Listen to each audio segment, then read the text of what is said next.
Okay, अस्सलाम वालेकुम dear students. अब हम लोग समझने जा रहे हैं परचेज एंड परचेज रिटर्न्स, जो कि अभी अभी हमने चैप्टर कंप्लीट किया। लास्ट लेक्चर में आपने आई होप देख लिया होगा चैप्टर। और परचेज और परचेज रिटर्न्स के हम लोग बेसिकली किट क्वेश्चन एमसीक्यूज करने जा रहे हैं, ठीक है। अगेन जिस तरह सेल का क्वेश्चन हमारा आता था और सेल रिकॉर्ड्स का चैप्टर हमने पढ़ा है, उसी तरह का ये सिमिलर चैप्टर है, लेकिन मैंने आपको परचेजेस के चैप्टर में बेसिकली बताया था क्या क्या डिफरेंसेस हैं, ठीक है। तो अगर आपने परचेज वाला चैप्टर नहीं देखा तो अभी ये लेक्चर ना देखें, आप पहले परचेज वाला देखें, उसको बार बार देखें, उसको बार बार समझें, उसके बाद ही इस लेक्चर पे जंप करें, ठीक है। तो इसके आई थिंक क्वेश्चन हैं 153 से लेकर 186 तक, ठीक है, आप चेक कर लीजिएगा। मैं कोशिश आपको ये करूँगा कि आज हम जो इस लेक्चर में हैं 153 से लेकर 160 या 168 तक जो है हम लोग कर लें, ठीक है, ये हमारा प्लान होगा। और इसमें हमारे 10-15 क्वेश्चन भी बन जाएंगे और बाकी टिल 186 आप करें। और उसके जो प्रॉब्लम्स हैं उन क्वेश्चन में वो आप लाजमी मेरे से एक दफ़ा व्हाट्सएप ग्रुप में पूछ लें, ठीक है। 153 देखते हैं, क्वेश्चन नंबर 153। तो यहाँ पे भी देखें, जैसे हमने सेल्स टैक्स और डिस्काउंट डिस्कस किए, यहाँ पे भी उसकी इंटरवेंशन है, यहाँ पे भी सेल्स टैक्स और डिस्काउंट्स अवेलेबल हैं, ठीक है। इस चैप्टर में भी आस्क होते हैं, दोनों में, सेल्स में भी और परचेजेस में भी, ठीक है। अगेन आपने वो रूल्स याद रखने जो मैंने आपको सेल्स में बताए थे, ठीक है। तो स्टार्ट करते हैं। यहाँ लिखा हुआ है Janice buy the dress costing $120। तो जेनिस ने ड्रेस कितने खरीदा? $120 का। शूज़ उसने खरीदे 60 के, और जैकेट उसने खरीदी 190 की। तीन चीज़ें उसने खरीदी। These are all gross figures. याद करें ग्रॉस क्या था? ग्रॉस क्या था? Inclusive amount. यस, बिल्कुल सही समझा आपने। इंक्लूसिव अमाउंट क्या होती थी? जिसके अंदर टैक्स ऑलरेडी एडेड है, ठीक है, 17.5%। तो वो कह रहे हैं ये जो सारी अमाउंट्स हैं, ये वाली और ये वाली, इनके अंदर ये 17.5% और टैक्स ऑलरेडी एडेड है, सही है। तो हम क्या करेंगे, पहले हम टोटल कर लेंगे 120 प्लस 60 प्लस 190, ठीक है। तो इसका टोटल मैं जल्दी से यहाँ पे निकाल लेता हूँ। 120 प्लस 60 प्लस 190, ये आ जाता है 370, 370। इसका मतलब ये हमारे पास इंक्लूसिव अमाउंट है, राइट। जस्ट मैंने इन तीनों को प्लस किया हुआ है। तो सिंपली आपने क्या करना है, हमने क्या निकालना है, इसका टैक्स निकालना है, राइट, कितना टैक्स हमने पे किया। तो 370 डिवाइडेड बाय, आप मुझे बताएं, 100 करेंगे या 117.5 करेंगे? तो एग्जैक्टली हम क्या करेंगे, 117.5, बिकॉज ये है इंक्लूसिव अमाउंट, याद रखना है। और चाहिए हमें क्या, 100 या 17.5? 17.5। 100 हम तब करते जब हमें नेट अमाउंट चाहिए होती, एक्सक्लूसिव अमाउंट चाहिए होती, ठीक है। तो इसको मैं जल्दी से करूँगा कैलकुलेट, और ये हमारे पास आ जाता है 55.11, ठीक है। डेसिमल प्लेसेस साथ लगा के 55.11 करेक्ट ऑप्शन हमारा बनता है ऑप्शन नंबर ए, ठीक हो गया। Let's move to the next question. 154. Which of one of the following is the correct posting from the purchase day book? ठीक है, कौन सी करेक्ट पोस्टिंग है? अब परचेज डे बुक आपको पता है क्या होता था, जिसके अंदर हम लोग परचेजेस की, क्रेडिट परचेजेस की एंट्री कर रहे होते थे, राइट। ओके, तो यहाँ पे सबसे पहले वन बाय वन हमें ऑप्शंस को देखना पड़ेगा। सबसे पहले जनरल लेजर परचेज अकाउंट उसने डेबिट किया है, और सप्लायर अकाउंट पेबल नहीं। ये तो मुझे पहले इस पे शक हो रहा है, राइट। क्योंकि जब हम करेक्ट पोस्टिंग करते हैं परचेज डे बुक में, तो हम क्या करते हैं, डेबिट करते हैं बेसिकली परचेजेस को, ठीक है। और क्रेडिट हम कैश को नहीं करेंगे, ठीक है। ये तो गलत हो गया, क्योंकि परचेज डे बुक में क्या आती है, ओनली क्रेडिट सेल्स, ठीक है। तो आपने गलत वाली चीज़ें यहाँ से निकाल देनी है। फिर है debit supplier account and payable laser, ठीक है। और credit journal ledger purchase account. तो ये करेक्ट ऑप्शन है सी ऑप्शन, क्योंकि बेसिकली परचेज डे बुक की क्या करेक्ट पोस्टिंग होती है, हम डे बुक से जब निकालते हैं चीज़ें, और जब हम परचेज अकाउंट से बेसिकली क्रेडिट कर देते हैं, हम सप्लायर अकाउंट में डेबिट कर देते हैं। अच्छा, जस्ट करेक्शन, यहाँ पे इसका सी ऑप्शन नहीं है, मैं आपको सही तरह समझाता हूँ। इसका करेक्ट ऑप्शन है इनफैक्ट हमारे पास ऑप्शन ए, सही हो गया। ऑप्शन ए है, ये गलत है, पहले मैं इसको गलती से उल्टा समझ लिया था। डेबिट हम परचेज करते हैं और सिंपली क्या करते हैं, क्रेडिट पेबल, ठीक है। मैंने यहाँ से ऐसे इसको लंबा कर दिया, बट सिंपल रूल है यहाँ पे जो हमने पढ़ा हुआ है, डेबिट परचेज करते हैं, क्रेडिट पेबल, यही परचेज डेबुक की करेक्ट एंट्री है। अगेन यहाँ कैश भी इन्वॉल्व नहीं होगा, ठीक है। तो A option is correct option. 155 देखते हैं, WHE return goods that had a net value of 800 to Rawlins limited. ठीक हो गया, उसने रिटर्न किए goods in WHE's accounting record, what would be the value of debit made in Rawlins limited's payable ledger account if sales tax is paid at rate of 17.5%। सवाल को गौर से पढ़ने की बहुत ज़्यादा ज़रूरत है यहाँ पे, ठीक है। उसने पूछा है कि WHE के अकाउंटिंग रिकॉर्ड में, मतलब WHE समझे हम है, हमने रिटर्न किए गुड्स किसको, रॉलिंस लिमिटेड को, जिससे हमने खरीदे होंगे, राइट। तो यहाँ क्या हो रहा है, यहाँ हो रहा है purchase return, right. Purchase return किससे हो रही है, WHE कंपनी से, ठीक है। अब वो कह रहे हैं कि would be the value of debit made. अब इसने क्या किया होगा, अगेन याद करें कि हम क्या करते थे, WHE ने डेबिट नोट भेजा होगा, राइट। और फिर रॉलिंस लिमिटेड ने इन रिटर्न इसको क्या भेजा होगा, क्रेडिट नोट, राइट। ऐसे ही फिर रिटर्न सही होगी तो वो पूछे कि इसकी काउंटर एंट्री किस तरह होगी। अब नेट वैल्यू 800 है, राइट। मैंने आपको बताया था कि जो टैक्स की एंट्री हो जाती है वो पहली हो जाती है, राइट। तो उसने कैसे रिकॉर्ड किया होगा इसको, 800 को 17.5 से प्लस किया होगा, राइट। वह ग्रॉस अमाउंट लिखी होगी, तो मैं 1.175 यहाँ पे सिंपली कर दूंगा। तो करेक्ट हमारा बनेगा 800 इंटू 1.175, जो कि करेक्ट बनेगा 940। ओके, हमारे करेक्ट ऑप्शन सी होगी, क्योंकि देखिए यहाँ हो ये रहा है कि जब उसने रिटर्न किए होंगे गुड्स, तो उसको साथ में जो 940 है वो भी वापस देना पड़ेगा, राइट। ऐसे ही है, इसीलिए हम 940 से ही उसको डेबिट करेंगे उसके अकाउंट में, ठीक है, रॉलिंस लिमिटेड, क्योंकि उससे रिसीवेबल हो जाएगा ना, WHE का रिसीवेबल हो जाएगा। तो रिसीवेबल जो है उसका ओपनिंग बैलेंस यहाँ पे आता है, ठीक है, डेबिट साइड पे। ओके, 156 पे चलते हैं। WRE is registered for sales tax and purchase goods that had net value of 700 plus sales tax on credit from Roper। अब वो पूछ रहे हैं कि what is the value of debit to WRE's purchase account। Purchase account में हमेशा क्या चीज़ जाती है, नेट अमाउंट, जितना मर्जी वो टैक्स की परसेंटेज दे दे, ये जस्ट फॉर कन्फ्यूजन पर्पज यहाँ लिखी हुई है, सही है। तो हम क्या करेंगे, हमें पता है कि 700 प्लस सेल्स टैक्स है, ये नेट अमाउंट है, क्योंकि ये क्या है, लिस्ट प्राइस दी हुई है, यहाँ पे लिखा हुआ है प्लस सेल्स टैक्स, मतलब इसमें सेल्स टैक्स ऐड होना बाकी है। करेक्ट ऑप्शन क्या बनेगा, ऑप्शन बी, क्योंकि नेट अमाउंट से ही हम परचेज में एंट्री डालेंगे, ठीक है। मैंने आपको ये चीज़ रूल बता चुका हूँ, ठीक है। 157 revenue has a balance of 350,000 on its payable as a control account at 31st May, ठीक है। What does this balance indicate, 31st। अब 31st वाली जो तारीख लिखी है आपको समझ आ जानी चाहिए, ये क्या है, क्लोजिंग बैलेंस है, ठीक है। ये क्या है, क्लोजिंग बैलेंस। तो अब क्लोजिंग बैलेंस है पेबल कंट्रोल अकाउंट का, क्लोजिंग बैलेंस का मतलब है 350,000 उसने देने हैं, रिवानो ने देने हैं, राइट। ये मतलब है इसका।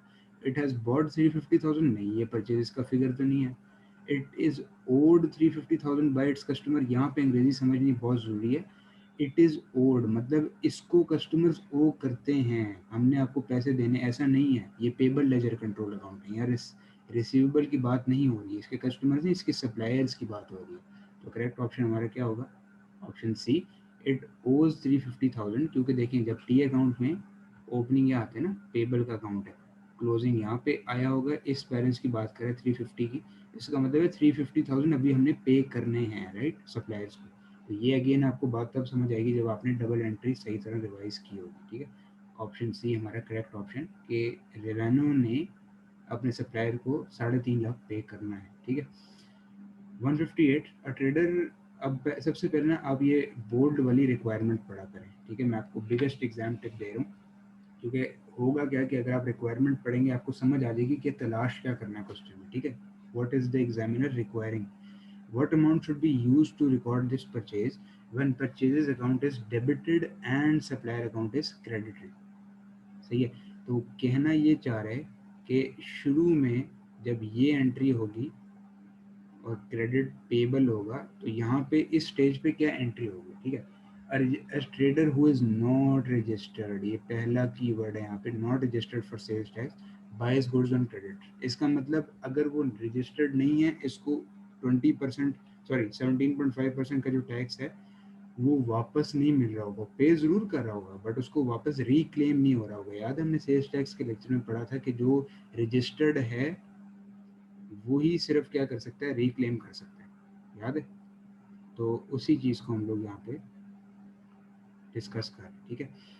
अब सिंपली क्या होगा यहाँ पे, सेल्स टैक्स वो पे करेगा। This goods have list price of 2000, trader को 20% डिस्काउंट मिल गया, तो अमाउंट कैसे कैलकुलेट होगी, 2000 का 80%, क्योंकि 20% डिस्काउंट है, ठीक है।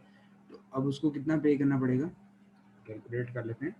1600 मतलब का 400 का उसको क्या मिलेगा, ट्रेड डिस्काउंट। ट्रेड डिस्काउंट की कोई एंट्री नहीं होती, ओके। अब इस पे हम लोग टैक्स निकालेंगे, सही हो गया। तो हम क्या करेंगे कि अब उसने यहाँ पे पूछा हुआ है कि one purchase account is debited, तो हम क्या करेंगे कि 1600 इंटू 1.175, क्योंकि हमें जो ट्रेडर है उसको पे तो करना है ना टैक्स, राइट। और जो सेल कर रहा है उसने कस्टमर से ही रिकवर करना है, राइट। इसका करेक्ट ऑप्शन बनता है 1880। आप 1600 नहीं लिख सकते, 1880 इसका फाइनल आंसर है, ठीक है। तो B option will be the final answer 158 question का। ओके जी, ठीक हो गया। 159 पे चलते हैं। Business had sales including sales tax, ये देखें ये कौन सी अमाउंट है, दिस इज अमाउंट इंक्लूसिव, ठीक है। अभी इसी तरह का क्वेश्चन है जो मैंने आपको सेल्स टैक्स में एग्जांपल कराई थी, प्योर सेल्स टैक्स का क्वेश्चन है। अब परचेजेस की कितनी है एक्सक्लूडिंग सेल्स टैक्स 31,500, ये कितनी है एक्सक्लूसिव अमाउंट है। There was a nil balance, nil balance समझ आ गया है, ठीक है। मैं क्या करूँगा यहाँ पे एक टी अकाउंट बनाऊंगा, ठीक है। और वो बेसिकली पूछ क्या रहा है अगेन, क्लोजिंग बैलेंस, ठीक है। तो ये मैंने बनाया सेल्स टैक्स का अकाउंट, सही है। अब मैंने आपको क्या बताया था कि इनपुट्स जो थी वो परचेज की होती है ना, इनपुट यहाँ आएगा हमारा और आउटपुट आ जाएगा यहाँ पे, ओके। इनपुट निकालते हैं, इनपुट हमारा कैसे बनेगा जल्दी से देख लेते हैं। अब इनपुट जो है हमारा ये वाला परचेजेस वाला 31,500 इंटू हम लोग क्या करेंगे यहाँ पे, ये एक्सक्लूडिंग है ना, तो एक्सक्लूसिव अमाउंट वाला डायरेक्ट हम क्या लगा देंगे, परसेंटेज 10%, ठीक है। 10% मैंने यहाँ पे परसेंटेज लगाई, तो ये आ गया 3150, ठीक हो गया जी। इनपुट आ गया 3150। आउटपुट क्या आएगा, आउटपुट देखें अब, आउटपुट होगा 45237.5, काफ़ी लंबा फिगर है। इसको डिवाइड हम किससे करेंगे, 110 से करेंगे, ठीक है। और चाहिए हमें क्या 10, क्योंकि इंक्लूसिव अमाउंट है ना, याद है आपको। तो 45237.5 डिवाइड बाई 110 इंटू 10, ये आ जाएगा 4112.5, ये मैंने लिख दिया 4112.5। बैलेंस हमारा आ रहा है यहाँ पे, निकाल लेते हैं कितना आ रहा है, 962.5। इसका मतलब ये कौन सा बैलेंस है, पेबल। अगर आपने अकाउंट को सही तरह स्टडी किया हुआ है तो आपको समझ आ जाएगा ये पेबल क्यों है, ठीक है। तो इसका करेक्ट ऑप्शन है ए ऑप्शन, 962.5 क्रेडिट, सही है जी। अब 160 पे मूव करते हैं।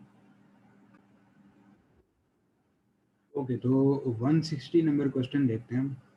देखिए उसमें यहाँ पे कहा हुआ है इसने कि goods were return by Ryan to his supplier that had net value of 200।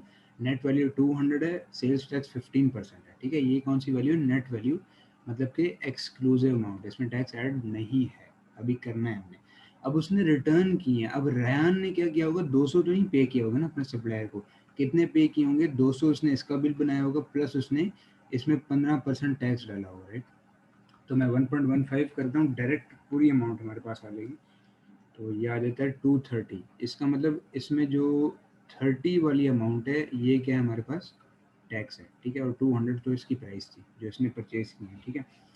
तो अब इसने टैक्स भी पे किया होगा। अब जब इसको रिटर्न मिल रहा है तो वो पूछे रेयान की बुक्स में क्या एंट्री होनी चाहिए।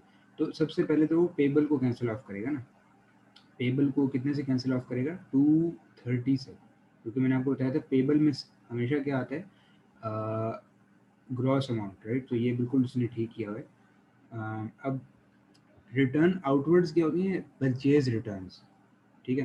परचेज में आपने क्या डाला होगा, ऑब्वियसली 200 ही डाला होगा। आप निकालेंगे भी आप किससे, 200 से, ठीक है। 230 से नहीं निकाल सकते। और क्रेडिट आप करेंगे सेल्स टैक्स, बिकॉज वो क्या हुआ होगा, इनपुट हुआ होगा ना, इनपुट टैक्स, क्योंकि उसने परचेज किए होंगे। अब वो वापस इनपुट डेबिट होते हैं ना, तो अब आप वापस क्या करेंगे, उसको क्रेडिट कर देंगे। तो इसका करेक्ट ऑप्शन मेरे हिसाब से ऑप्शन ए ही बनता है।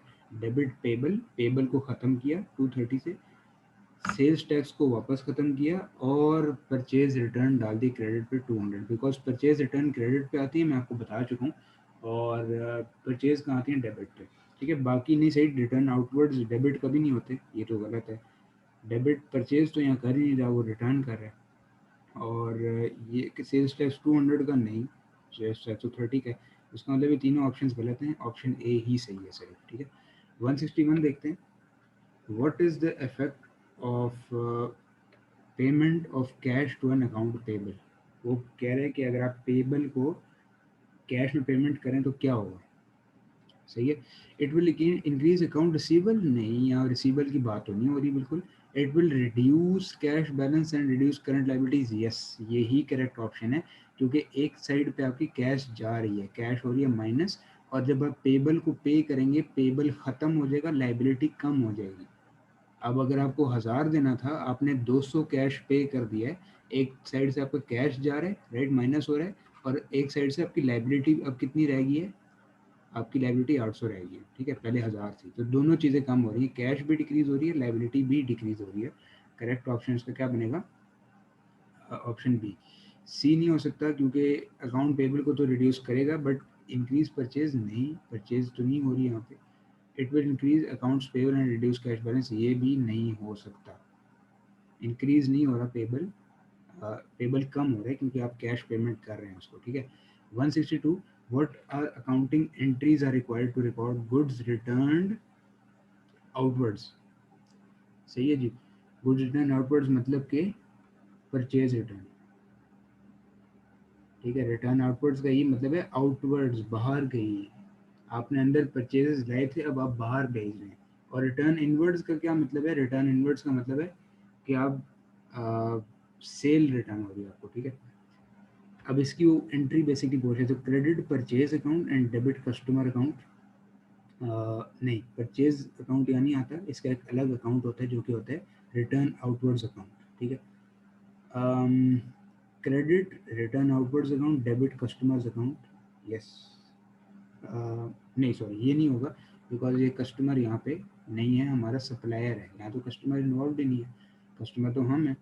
Credit credit return outwards account and debit payable account, yes, ये करेक्ट ऑप्शन है, क्योंकि यहाँ पे आप रिटर्न की क्या एंट्री होती है, मैं यहाँ लिख देता हूँ। रिटर्न की एंट्री होती है क्रेडिट परचेज रिटर्न, डेबिट आप क्या करते हैं, पेबल, क्योंकि पेबल को आप ख़त्म कर देते हैं। अब हमें कुछ नहीं देना पेबल को, ठीक है, कोई पैसे देने वाले नहीं। सी ऑप्शन है करेक्ट। सही है, 163 देखते हैं। How should Anthony record the cancellation of cheque in his books. तो Anthony receive good from Brad on credit terms, credit terms पे एंथनी ब्रैड से सामान खरीदता है। ठीक है, Anthony subsequently pays by cheque, जो कस्टमर है एंथनी, वो किससे पे करता है, चेक के थ्रू, चेक बुक नहीं होती बैंक की, उससे, उसके थ्रू पे करता है। Anthony then discover that goods are faulty, जो सामान ब्रैड ने उसको दिए गलत है, वो मतलब फॉल्टी है, उसके अंदर मसला है। And cancels the cheque after it is issued but before it is cash by Brad. अब उसने किया क्या है कि चेक तो उसने दे दिया है ब्रैड को, लेकिन उसने कहा है कि गुड्स फॉल्टी हैं, काम नहीं कर रहे। ठीक है, और उसने ब्रैड ने से पहले कि वो कैश कराए, उसने अपने बैंक को कह दिया, कस्टमर ने, कि यार कैंसिल कर दो, नहीं पे करना मैंने सप्लायर को। ठीक है, एंथनी कैसे रिकॉर्ड करेगा, वो पेबल को ख़त्म कर देगा और रिटर्न आउटवर्ड्स कर देगा क्रेडिट। सही है, करेक्ट ऑप्शन इसका बनेगा ए ऑप्शन, क्योंकि यहाँ बैंक तो अभी है ही नहीं, इन्वॉल्व ही नहीं है, तो बी और सी हो ही नहीं सकते। बैंक तो तब इन्वॉल्व होता है जब ब्रैड ने कैश करवा लिया होता है इसको। ठीक है, तो क्रेडिट पेबल, डेबिट रिटर्न नहीं, डेबिट रिटर्न आउटवर्ड्स कभी नहीं होता, और क्रेडिट पेबल क्यों होगा, यहाँ तो परचेज नहीं हो रही, यहाँ तो रिटर्न हो रहा है। ठीक है, ए ऑप्शन है करेक्ट ऑप्शन। ठीक है, ओके, 164 देखते हैं। विच of the following is logical order in which given documents will appear in business system. ठीक है, अब ये परचेज के क्वेश्चन हैं, याद रखें। बेसिकली वो क्या पूछ रहे हैं आपसे, परचेज साइकिल, जो हम बहुत पहले डिस्कस कर चुके हैं, तो वो अभी पूछ रहे हैं, ठीक है, सरप्राइजिंगली। सबसे पहले याद करें, इसके लिए आपको वो लेक्चर देखना पड़ेगा इस सवाल को करने से पहले, ठीक है, इसके अलावा ये सवाल नहीं होगा आपसे। तो सबसे पहले हम क्या करते थे, परचेज रिक्विजिशन नहीं, डिलीवरी नोट तो एंड में आता है, ये सेकंड पे तो आ ही नहीं सकता, ये नहीं हो सकता। परचेज ऑर्डर सबसे पहले तो नहीं होता, बिल्कुल ये भी गलत है, ठीक है। सबसे पहले परचेज रिक्विजिशन ही होती है, ठीक है। तो परचेज एक्विजिशन, परचेज ऑर्डर, ये सही है, ये भी सही है। डिलीवरी नोट नहीं, यस, डिलीवरी नोट सही लिखा हुआ है, और गुड्स रिसीव नोट भी सही लिखा हुआ है, ठीक है। तो इसका मतलब डी ऑप्शन भी गलत है, क्योंकि डिलीवरी नोट पहले आता है। डिलीवरी नोट पे क्या आपने क्या करना होता है, साइन करना होता है, अपना सिग्नेचर करना होता है कि आपको गुड्स मिल गए। रिसीव नोट सबसे एंड पे बनता है, जब गाड़ी छाड़ी चली जाती है सामान दे के सप्लायर की, और हम गुड्स रिसीव नोट बनाते हैं कि हमें सामान मिल गया, वो इंटरनल पर्पज़ के लिए होता है, ठीक है। तो ऑप्शन सी करेक्ट ऑप्शन है, ठीक है जी। 165, विच of the following is not a feature of purchase invoice. Purchase invoice का फीचर क्या नहीं है इसमें से। टू रिकॉर्ड, अब नॉट आपने यहाँ देखना है, ठीक है, मेन वर्ड के यहाँ पे not. To record amount of sales tax on purchase, ये तो होता है, ठीक है, ये नॉट नहीं है, ये यस है, ठीक है।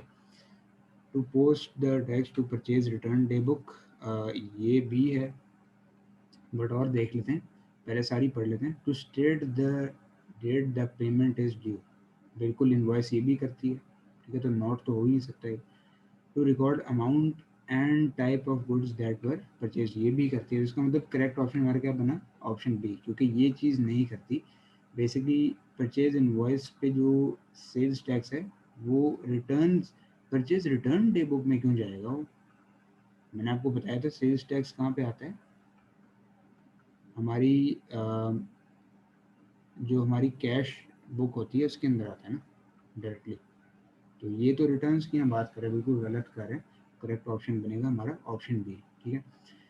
Which of the following details would be inappropriate on a purchase order issued by one company to another, both of which are registered for sales tax purpose, दोनों रजिस्टर्ड हैं, ठीक है।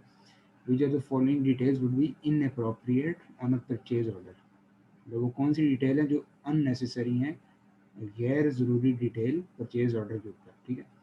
Registered office and company registration number, ये तो होता है। Tax registration number, ये भी होता है। वो पूछे वुड बी इन अप्रोप्रिएट, कि गलत कौन सी होगी। Quantity and price of goods order, सही है, ये भी होता है।